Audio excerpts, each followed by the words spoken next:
यहां की सरकार, नवीन पटनायक की सरकार नौकरशाहों से ऐसी घिरी हुई है कि वह फ्री में राशन की सुविधा को भी अपने नाम से भुनाने का काम करती है। लेकिन यहां पर नवीन पटनायक जी की सरकार यहां पर आयुष्मान भारत लागू नहीं होने देना चाहती है। और यहां पर क्या हुआ, नवीन पटनायक सरकार के संरक्षण में भगवान जगन्नाथ पुरी के मुख्य खजाने की चाबी ही यहां गुम हो गई है।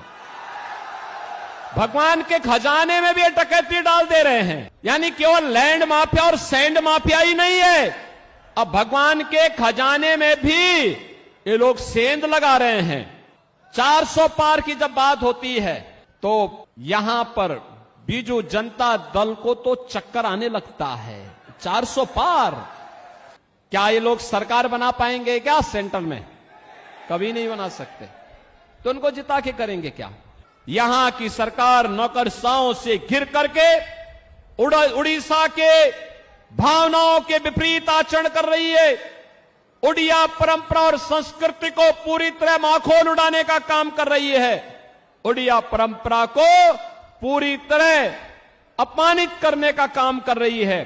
भारत माता की, भारत माता की, भारत माता की, महाप्रभु जगन्नाथ की, महाप्रभु जगन्नाथ की जय श्री राम, जय श्री राम।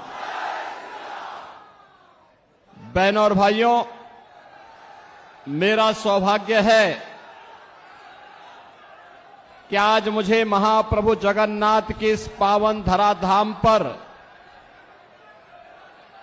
महाभगवती के इस आंगन में शहीदों की इस क्रांति धरा में आप सबसे संवाद का अवसर प्राप्त हो रहा है।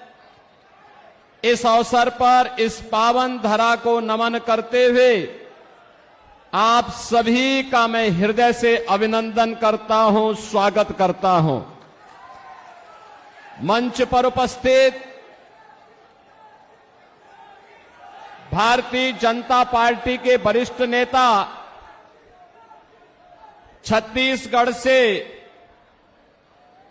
शिक्षा मंत्री श्री बृजमोहन अग्रवाल जी,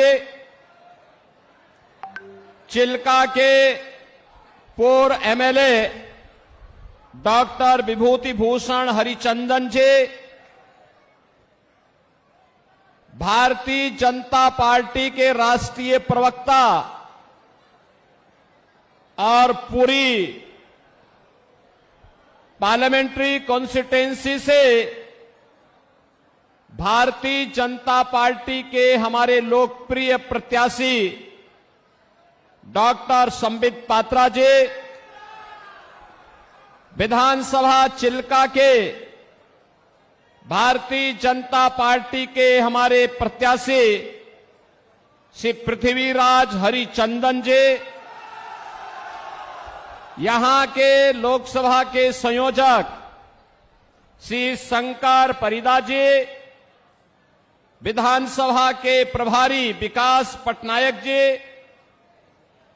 विधानसभा के संयोजक श्री दुष्यंत हरिचंदन जी, मंच पर उपस्थित श्री अमरेंद्र राणा सिंह जी, श्रीमती ज्योतिष्ना वहेरा जी और भारतीय जनता पार्टी के सभी पदाधिकारी के साथ साथ भारी संख्या में पूरी पार्लियामेंट्री कॉन्स्टिट्यूएंसी और चिल्का असेंबली से जुड़े हुए मेरे सभी उपस्थित बहनों और भाइयों, भगवान जगन्नाथ, बलभद्र और माता सुभद्रा की कृपा भूमि को कोटि कोटि नमन करते हुए मां भगवती के श्री चरणों में नमन करता हूं। आप सबका मैं हृदय से अभिनंदन करता हूं। ये मेरा सौभाग्य है कि मैं मर्यादा पुरुषोत्तम प्रभु श्री राम की पावन धरा अयोध्या से लीलाधारी भगवान श्री कृष्ण की पावन धरा मथुरा से आप सबका अभिनंदन करने के लिए आपके बीच में मैं आज यहां पर आया हूं। मैं सबसे पहले धन्यवाद दूंगा भारतीय जनता पार्टी के अपने प्रत्याशी डॉक्टर संबित पात्रा को, जिन्होंने पूरी किस पावन धरा पर मुझे आने का अवसर दिया। बहनों और भाइयों, पूरी हम सनातन धर्मावलंबियों के लिए एक पावन नगरी है। प्रारंभ से ही सप्तपुरियों में से एक हमारी जगन्नाथपुरी है और भगवान आदि शंकराचार्य ने भी जो 4 पीठ स्थापित किए हैं उनमें से पुरी एक है। पुरी के बगैर भारत की सनातन परंपरा की कल्पना भी नहीं की जा सकती है। और इसीलिए जब मैं यहां आया हूं तो मां भगवती के श्री चरणों में यही प्रार्थना करने के लिए आया हूं कि आपको भी, हम सबको भी इतनी ताकत दे, इतनी ताकत दे कि हम लोग डबल इंजन सरकार उड़ीसा के अंदर ला करके लैंड माफिया, सैंड माफिया, यहां के फॉरेस्ट माफिया, यहां के कैटल माफिया, इन सब को भी यूपी के बुलडोजर की तरह यहां पर भी उसका रास्ता बनाने का काम कर सके।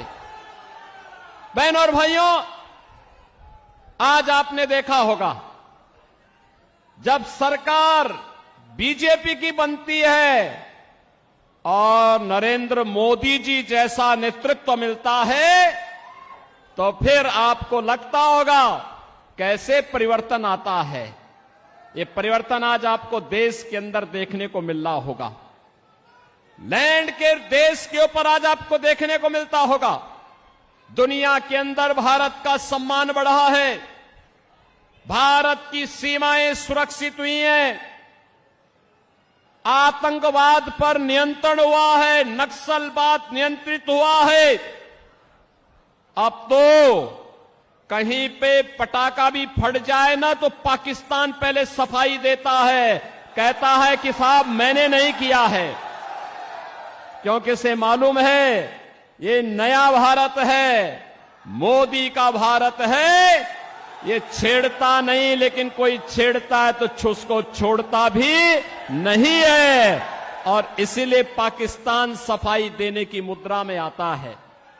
बहनों और भाइयों, मोदी जी के नेतृत्व में डेवलपमेंट के जो कार्य भारत के अंदर हुए हैं, आज आप देख रहे होंगे हाईवे, रेलवे, हाईवे में 4 लेन, 6 लेन, 12 लेन हाईवे बन रहे हैं। तेजी के साथ नया इंफ्रास्ट्रक्चर खड़ा हो रहा है। रेल मीटर गेज से अब ब्रॉड गेज में, अब मीटर गेज की ट्रेन नहीं, अब बुलेट स्पीड से चलने वाली वर्ल्ड क्लास ट्रेन की सुविधा मोदी जी पूरे देश के अंदर, कहीं वंदे भारत के रूप में, कहीं अमृत भारत के रूप में, कहीं नमो भारत के रूप में देने का कार्य कर रहे हैं।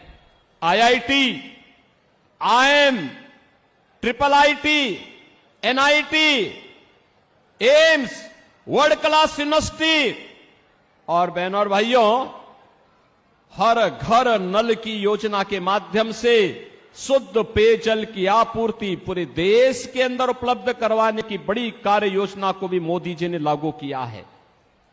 गरीब कल्याणकारी योजनाओं को लेकर के जब डबल इंजन की सरकार होती है तो कितना लाभ मिलता है।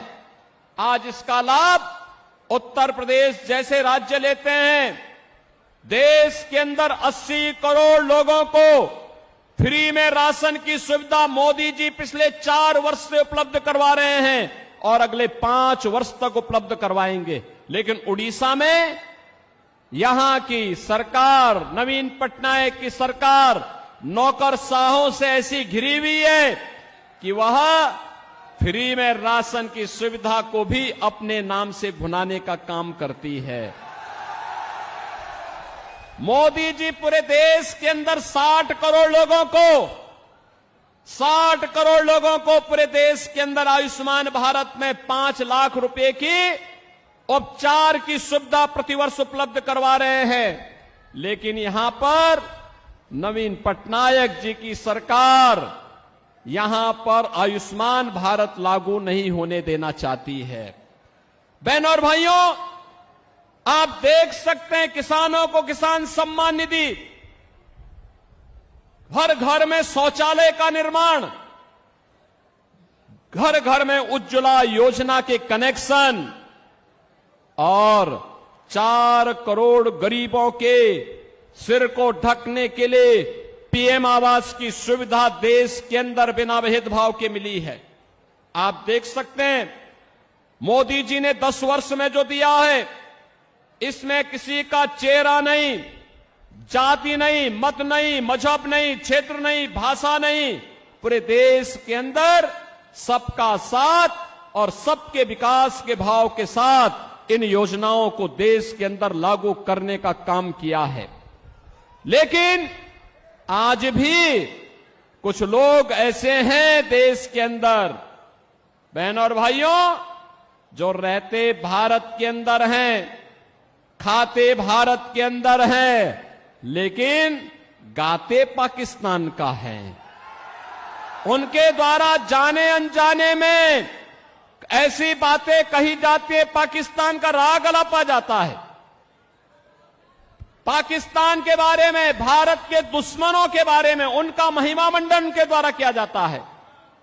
और मैं तो कहता हूं, जो पाकिस्तान का राग अलापते हैं, भारत के दुश्मनों का महिमा मंडन करते हैं, मैं उनसे कहता हूं वे काई भारत के अंदर बोझा बने हुए हो, जाओ ना वहीं चले जाओ।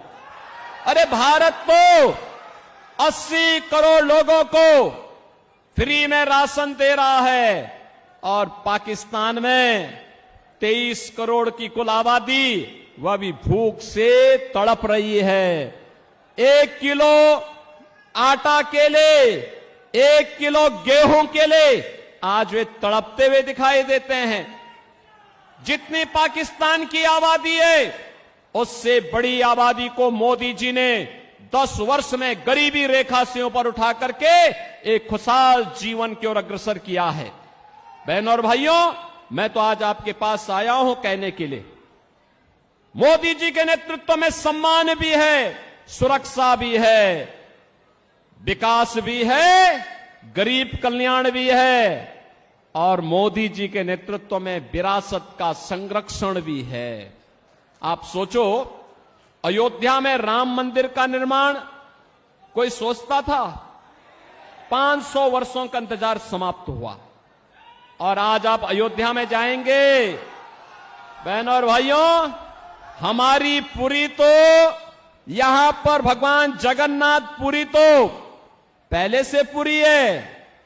और यहां पर क्या हुआ, नवीन पटनायक सरकार के संरक्षण में भगवान जगन्नाथ पुरी के मुख्य खजाने की चाबी ही यहां गुम हो गई है। भगवान के खजाने में भी ये डकैती डाल दे रहे हैं। यानी केवल लैंड माफिया और सैंड माफिया ही नहीं है, अब भगवान के खजाने में भी ये लोग सेंध लगा रहे हैं। और आप आइए थोड़ा अयोध्यापुरी में आप आएंगे, आपको प्रभु राम के समय की अयोध्या, चमकती हुई अयोध्या दिखाई देगी, चमकती हुई अयोध्या दिखाई देगी। आज वहां गुलामी के सारे ढांचे हट गए हैं, अब कोई वहां पर गुलामी की बात नहीं कर सकता है। अब तो अयोध्या में जय श्री राम के ही नारे लगते हैं। क्या नारे लगते हैं? जय श्री राम का। बहनों और भाइयों, जय श्री राम का जो ये नारा है ना, आज ये पूरे देश के अंदर गूंज रहा है। मैं तो आपसे अपील करने के लिए आया हूं, मैं आपसे अपील करने के लिए आया हूं। देश के अंदर 5 चरणों के चुनाव संपन्न हो चुके हैं और छठे चरण में आपको भी 25 मई को चुनाव करना है। बहनों और भाइयों, मैं पूरे देश के अंदर अब तक 12 राज्यों का दौरा किया हूं और 12 राज्यों के दौरे के बाद मैं कह सकता हूं पूरे देश के अंदर एक ही नारा गूंज रहा है, एक ही स्वर से सारे लोग बोल रहे हैं और वह बोलना है, वह है फिर एक बार मोदी सरकार, फिर एक बार और अब की बार 400 पार, अब की बार 400 पार।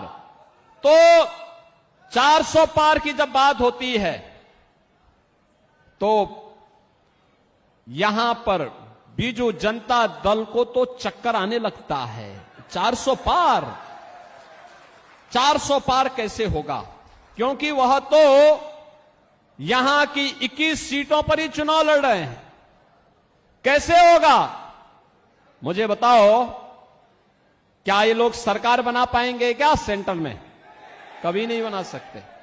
तो उनको जिता के करेंगे क्या? वे नहीं कर सकते। और जनता जनार्दन से जब हम पूछते हैं कि भाई 400 पार क्यों, तो कहते हैं पूरे देश के अंदर एक ही नारा गूंजता है, वो कहते हैं जो राम को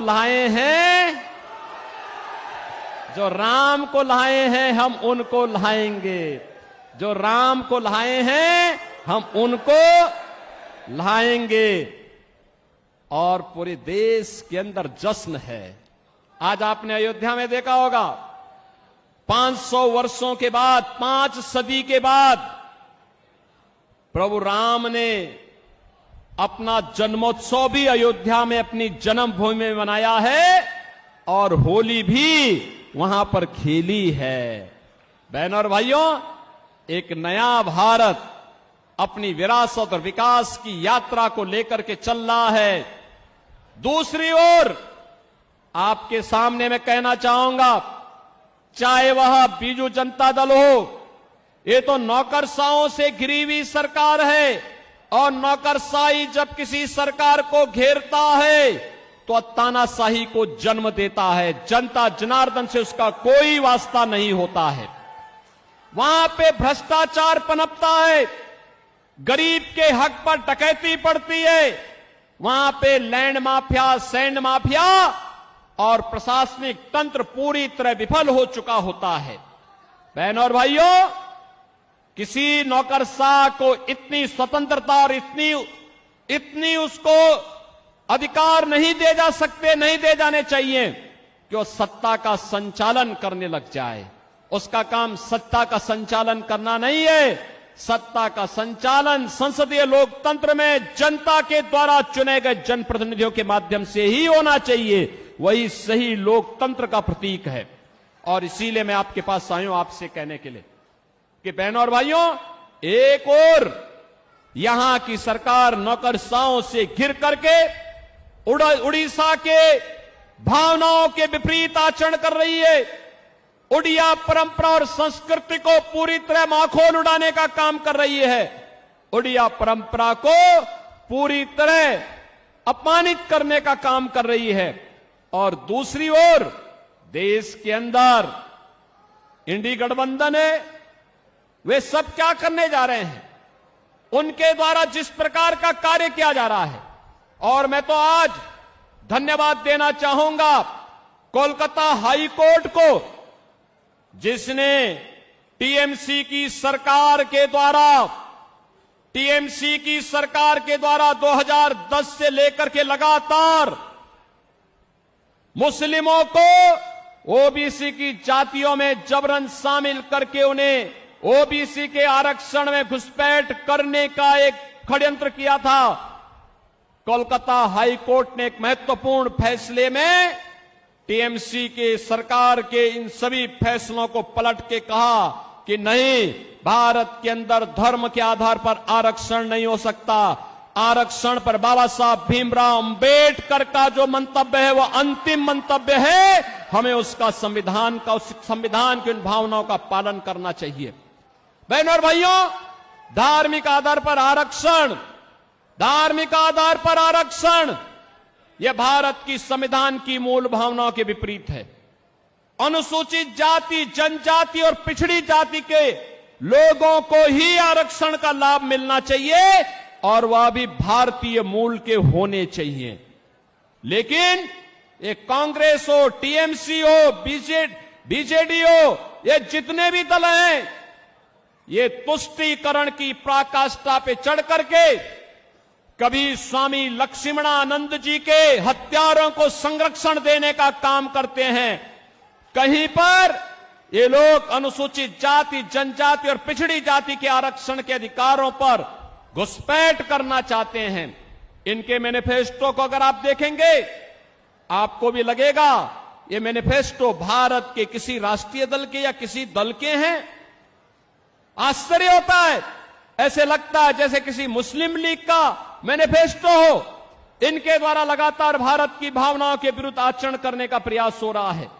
इनके द्वारा जिस प्रकार की बातें कही जाती हैं, वरासत टैक्स की वकालत की जाती है, बहनों और भाइयों, इसको स्वीकार नहीं किया जाना चाहिए, कतई स्वीकार नहीं किया जाना चाहिए।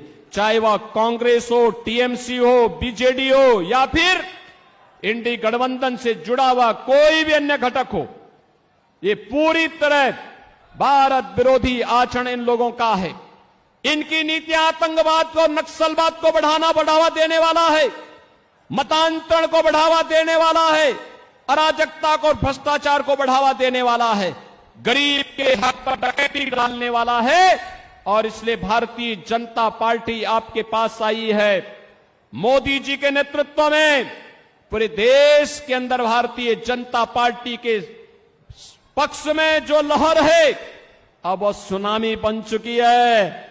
और आप देखना 4 जून को जब परिणाम आएंगे तो 4 जून के परिणाम में अब की बार 400 पार का लक्ष्य पूरा होगा। मैं बहनों और भाइयों आप सबसे अपील करूंगा, यहां पर संबित पात्रा हमारे लोकसभा के लिए भारतीय जनता पार्टी के कैंडिडेट के रूप में आपके बीच में हैं और मैं तो आपसे अपील करूंगा संबित पात्रा को यहां से मेंबर ऑफ पार्लियामेंट जिता करके भेजिए। आप देखना जगन्नाथपुरी की कायाकल्प ऐसे ही वे करेंगे जैसे अयोध्या का हुआ है और काशी का हुआ है। हम लोग सपोर्ट करेंगे, उनको पूरा समर्थन करेंगे। और मैं तो कहूंगा संबित पात्रा जी से भी कहूंगा और पृथ्वीराज हरिचंदन जी से भी कहूंगा कि चुनाव के बाद हमारे पुरी के इन बहनों और भाइयों को लेकर के एक बार अयोध्या धाम का भी दर्शन करने के लिए आए, अयोध्या का दर्शन करने के लिए आए। अयोध्या में हम स्वागत करेंगे क्योंकि पुरी के लोग आएंगे तो हमारे लिए मेहमान होंगे, क्योंकि हमारे भगवान जगन्नाथपुरी से, मां भगवती के इस धाम से जब वहां पधारेंगे तो हमारे लिए तो अतिथि होंगे। और आप देखेंगे जब डबल इंजन की सरकार काम करती है तो विकास कैसे बुलेट ट्रेन की स्पीड से आगे बढ़ती है, इसका नजारा आपको यहां पर भी देखने को मिलेगा।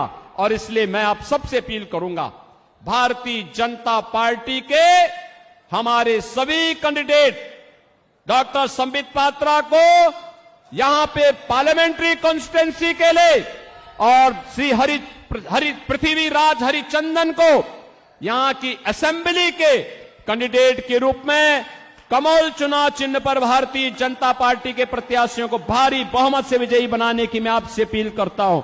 आप इन्हें जिता करके भेजेंगे, पुरी जिता के भेजेगा, चिल्का जिता के भेजेगा, सभी लोग सहमत हैं, कमल खिलेगा, फिर से खिलेगा। और संबित पात्रा आपके पक्ष को देश के अंदर देखो किस मजबूती के साथ रखते हैं। आप देखते होंगे प्रभावी ढंग से अपनी बात को रखते हैं। भारत की सनातन परंपरा के बारे में, भारत की सम्मान की बात को लेकर के, भारत की सुरक्षा के मुद्दे को लेकर के, भारत के विकास के मुद्दे को लेकर के, भारत के गरीब कल्याण के मुद्दे को लेकर के और उड़ीसा के सम्मान और स्वाभिमान के मुद्दे को लेकर के भी उतनी ही मजबूती के साथ वे अपनी बात को रखते हैं। और इसलिए मैं चाहूंगा इन दोनों को भारी बहुमत से विजयी बना करके आप पार्लियामेंट के लिए श्री संबित पात्रा को और असेंबली के लिए श्री पृथ्वीराज हरिचंदन को भारी बहुमत से विजयी बनाने की अपील आपसे करता हूं। सभी सहमत हैं? मेरे साथ बोलेंगे भारत माता की, भारत माता की, भारत माता की, भगवान जगन्नाथ की जय जगन्नाथ, जय जगन्नाथ, जय श्री राम, जय जय श्री राम।